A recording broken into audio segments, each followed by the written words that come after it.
Muy buenas tardes, tengan estimadas alumnas y alumnos. Los saluda de nueva cuenta la doctora María Catalina Domínguez Nájera y es un placer para su servidora en esta ocasión poder llevar a cabo la disertación de nuestra segunda cápsula informativa en donde abordaremos las fuentes del derecho internacional privado.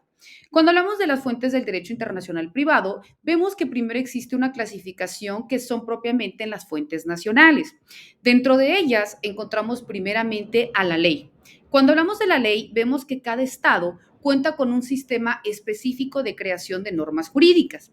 La casi totalidad de normas de cada sistema son creadas generalmente a través de un proceso legislativo o jurisprudencial y son las llamadas normas sustantivas o también conocidas como normas materiales, pero que también existen otras que se denominan normas conflictuales. Estas tienen por objeto delimitar el ámbito espacial de validez que van a tener. Este proceso de creación de normas, tanto materiales o sustanciales, como también las conflictuales, es de carácter inminentemente nacional. Vemos que en nuestro territorio las normas sobre derechos internacionales privados se encuentran en los códigos civiles, penales, de procedimientos, etcétera, ¿no? En el Código de Comercio, en la Ley General de Títulos y Operaciones de Crédito, en la Ley General de Navegación y de Comercio Marítimo, entre otras. Como segundo instrumento dentro de las fuentes nacionales, encontramos a la jurisprudencia.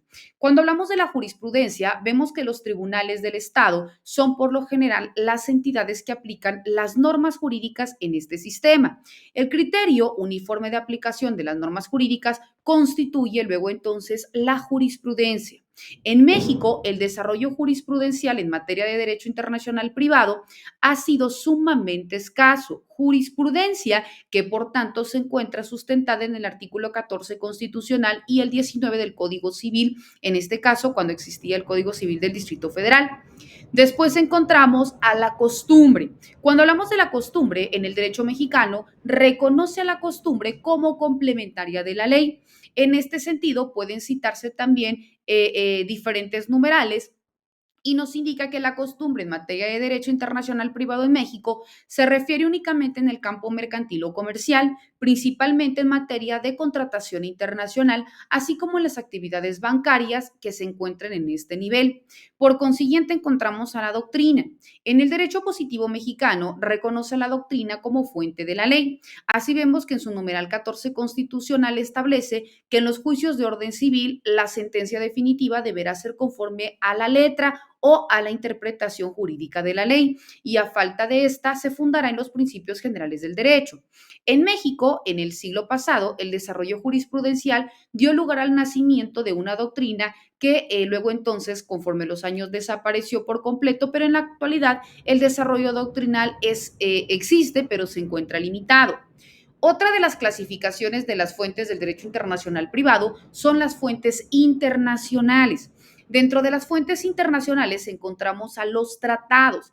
Los tratados, siendo estos instrumentos de carácter internacional, son acuerdos entre sujetos del orden jurídico internacional, principalmente estados y organismos internacionales, y en ocasiones han sido celebrados tomando en cuenta asuntos relativos al derecho internacional privado.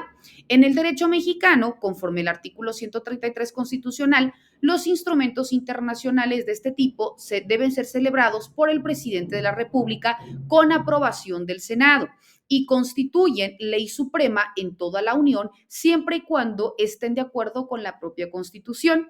México celebró propiamente esta forma de validación de los tratados internacionales y vemos que en el 2011, pues es cuando tuvo punta de lanza esta protección más amplia de los derechos humanos.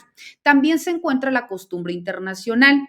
Vemos que existen algunos principios en el derecho internacional privado que se han consolidado a través de su uso dentro de la historia. Estos han sido aceptados por los diferentes sistemas jurídicos en los estados nacionales. Por ejemplo, la Lex Reid, la Lex Fori, entre otros. En México, estos principios han sido recogidos principalmente por los artículos 14 y 15 del Código Civil, en este entonces del Distrito Federal, y también vemos que existe la jurisprudencia internacional. El Estatuto de la Corte Internacional de Justicia señala la jurisprudencia internacional como uno de los elementos sobre la base que se debe soportar la Corte en donde debe emitir un resolutivo. También existen los congresos, las conferencias y la codificación. En el ámbito no gubernamental internacional existen principalmente tres instituciones que celebran periódicamente conferencias en la materia. Este es el caso del Instituto de Derecho Internacional, del Instituto Internacional para la Unificación del Derecho Privado y del Comité Francés de Derecho Internacional Privado. Vemos, estimadas alumnas y alumnos, que estos y otros temas son de vital importancia que nosotros los conozcamos para que también sepamos cómo fundar cuando exista algún conflicto de orden internacional y cómo invocar o hacer valer estos instrumentos, estas fuentes, tanto a nivel nacional, a nivel internacional y demás. Estos y otros temas son los que vamos a continuar disertando de manera específica en nuestras subsecuentes cápsulas informativas, así como también de manera muy puntual en nuestras sesiones virtuales. Quedando como siempre a sus apreciables órdenes ante cualquier duda o comentario, les reitero mi total aceptación. Que tengan excelente día. Hasta luego.